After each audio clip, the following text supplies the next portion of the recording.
Hey HTDA and welcome to Desynced. Desynced just launched into early access and several of you suggested that I try it out, and I'm very happy I did because it's actually a really fun factory automation game that tosses in some real-time strategy as well as programming elements into the mix, and if that sounds confusing, don't worry, it actually works quite well. This is going to be a short series where I methodically go through all the steps to set up an organized factory and get the ratios right while being efficient, so if that is your thing, this is for you. Now I'm going to be playing on the default settings, but if you really want to follow me along, you can, because this game also has seeds. So I'm just going to use the seed 1, 2, 3, 4, 5, 6, 7, 8, 9, 0, and if you put that in, you should get the exact same map as I do.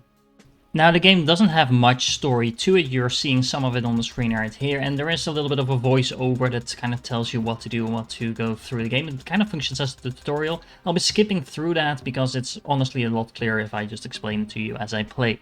Now we start out on this cute little planet over here that we're going to colonize, and we do that by first deploying our base. We're going to need a lot of metal ore as well as crystal, so that's a good thing that we have both of those at our starting locations. You don't always have that depending on the seeds. This one is very convenient for that purpose. But if you do just scout around a little bit, just don't stray too far from where you start, because there will be enemies in this game and you don't really have a good way to defend yourself against them so far. Now we also have a couple of these units over here. This is a scout without any sockets equipped, so this is just going to drive around and carry stuff for us. Has a pretty decent inventory. And then we have these two scouts, which are basically the same unit, but they have a mining tool equipped to them as well, which means we can send them for the metal ore and start mining some of that. Now these slots are very important to the game because we can actually equip these fabricator thingies and then set a recipe to them. And these are basically our factories that will start producing stuff. Now initially we only have a couple of these slots available in our main base, but of course we are going to be expanding quite far from that. And I keep clicking away these tutorials because they are pretty decent. But like I said, it's better if I just explain it to you. Now in order to get more production, we're actually going to have to switch this to make another fabricator. In order to do that, we're going to need 10 metal bars, so let's first produce those. Now with that said, we can fabricator slotted into this medium socket. That means that we have one just continuously producing metal bars, and we can set this to produce something else. For example, an assembler, because this will be able to produce higher tier items. So we're going to do exactly that. In order to do that, we actually need plates as well as crystal chunks. And these plates are made from the bars. So if we set this to produce plates from the bars, we're actually kind of doubling up on that production. With the assembler available to us, a lot of other stuff opens up because we can actually craft some of these components, including fabricators, but also miners, for example, as well as more advanced material. And we're going to do exactly that. We're going to use some of these plates that we've been producing as well as some of the crystal that we've been mining to make some circuit boards, and then turn the circuit boards into more worker bots as well as more miners, in order to make sure we actually get more production up and running than the small amounts that we have in our facility at the moment. Now while we're working on that, of course, this is not going to cut it in terms of production, so we're going to have to build some outside production as well. We can put down small buildings that have different uses. So for example, this is a one spot building that has one small slot available. That's pretty much the smallest building that we're going to get. And we can pretty much place that anywhere as long as it's within our power. We can build it outside the power as well, but then of course it won't actually be working. I recommend keeping some space between your buildings because, well, that makes it easier for the bots to move around as well as to keep things a little bit more organized. We're going to be producing a lot of iron and metal bars and stuff like that. So let's build that over here. Watch out for these tilted type of squares, because you can actually build on them. So if you want to make nice layouts, you want to stay away from those. So I think this will be just fine over here, and we're going to be building not one, but actually let's build two of them, and just put them side by side. Now this by themselves don't actually do anything, so what we're going to need to do is build some more of these fabricators and then have them placed over here. The bots will vary them up and down, and as you can see, we can now actually produce, for example, metal bars over here. And look at that, that's our first new bots up and running, and the same thing actually applies to them. So you can slot things into these bots. So I built some miners, and if I put these on, as you can see, now we have a little mining bots. Now, let's see, we're actually going to send one of them to the crystal chunk, so we actually have non-stop crystal production as well, and one of them to the metal ore. Now, why one of them? We currently have two of these things producing metal bars. And if you check out the recipe, you can see that you need, in order to for this to be constantly producing, we're going to need 1.5 miners active. So if we have two of those, we need 3 miners in total, which is exactly what we have. So now we have optimized this part of the production. Now I've also added in some metal plate production, and the way this game actually shows you the recipes is really nice, because if you check this out, as you can see, if you press Alt, by the way, this is how you get this shown. You can not only see how much metal bars you need, but you can also see how much raw ore you need in order to get those metal bars up and running.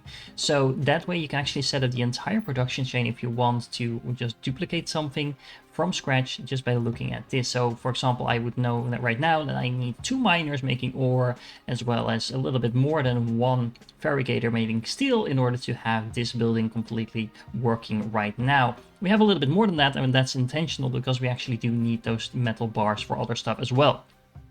Adding in some storage is probably a good idea, so we have somewhere for all this surplus materials to go while we're figuring out what we're doing, so we're not having anything go to waste.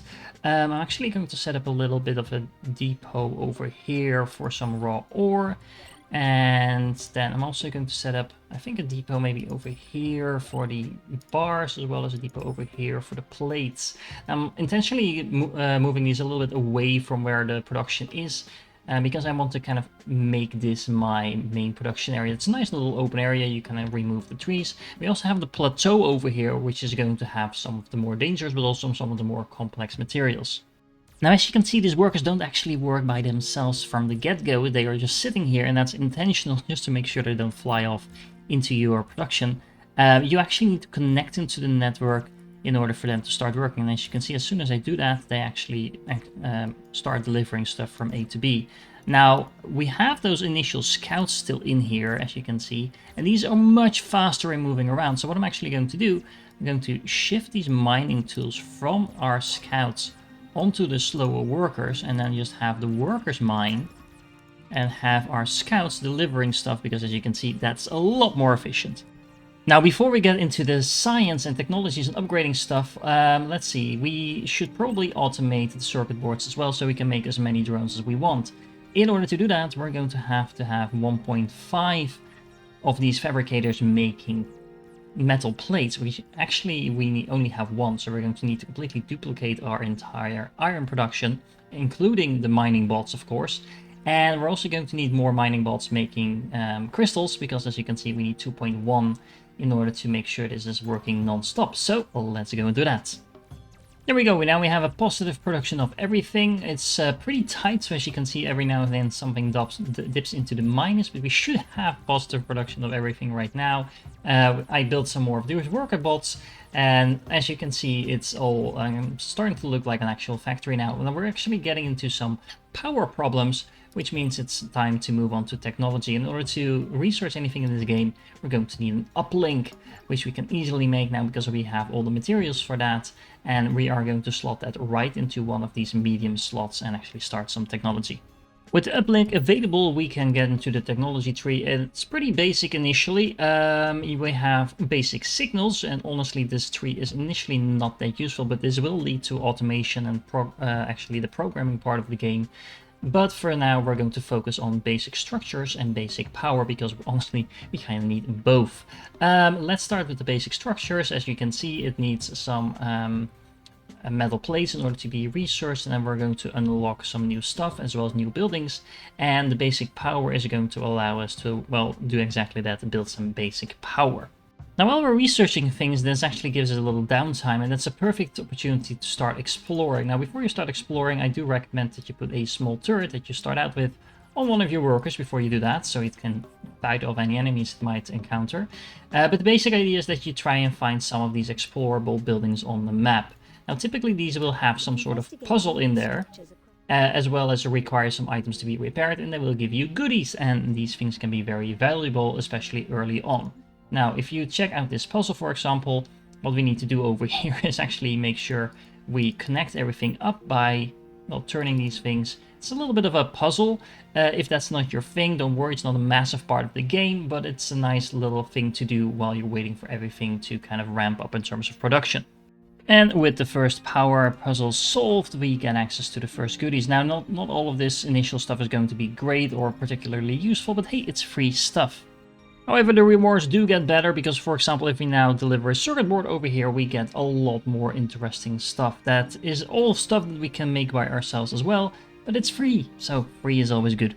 With all this new technology unlocked, we can actually now make a reinforced plates, and we're going to need those because we need those in order to make the medium buildings. The medium buildings we need in order to make sure we can make things like assemblers outside of our main building rather than just these fabricators, and thereby really upgrading our facility. Now, in order to make one of these medium buildings, we actually need 20 of these iron plates, reinforced iron plates, and as you can see, the production speed of that is not really all that quick. So what we definitely want to do is scale our production up even further than we already have, but in order to do that, we're going to need some power as well. Now, in order to make power, what we can actually do, I'm going to borrow this for a second. We can make these crystal power units, which are actually going to consume some crystals in order to produce power. It's only a temporary solution though, because the next thing we're going to do is go to the technology tree and unlock the power transference, and this will allow us to build solar power. As you can see, in order to unlock this, we're actually going to need more of those reinforced iron plates, so you can kind of feel what direction this is going. There you have it. We have 2 buildings making reinforced iron plates, and that allowed us to make some more of these buildings, specifically one making circuit boards as well, so we're actually not producing anything in our main command center anymore because, well, we have externalized all of that. As you can see, we're drawing quite a bit of power, so I had to build a couple of these crystal power plants. These are not very efficient and they do draw a lot of crystals as well, so we're going to have to replace those as soon as the power transfer is ready and we can switch to solar power. But as you can see, this is turning into quite a facility now. It's not looking all that good because we have all these empty spaces in here, and it actually slows down the vehicles as well. So what we can do is we can build some foundations. Yes, foundations are in this game as well, and that will allow us for our base to look a little bit better, but also for our vehicles to move around quicker. We can actually make those in a simple fabricator, as I'm doing over here, and I'm already mass producing those, so let's make this look more pretty. There you go. I think this looks a lot more organized, a lot more sleek, and look at this little power facility over here. We have this producing a little bit of solar power. It's actually not super efficient, this type of power, but it is free, it's constant, with the exception of the night, which is where these batteries come in. These are basically being charged during the day. They can discharge during the night, as well as these, of course, these also discharge during the night, and they also store some power, and that should keep my facility working around the clock. Now that means that we are about halfway through the initial technology tree. We can make some expanded power later on. We can also make some robotics, some more advanced robots, but all of that will have to be done in the next episode because we're also going to have to venture out into the wild, potentially get ourselves killed, and explore some of the more hostile parts of this game, and I'm really looking forward to that. I hope you enjoyed this first episode as well. If you're still here, you're awesome. Don't forget to like and subscribe if you haven't done so, especially liking and commenting on these first episodes of the series. Really, really, really helps me out, so make sure you do that, and I hope to catch you in the next one.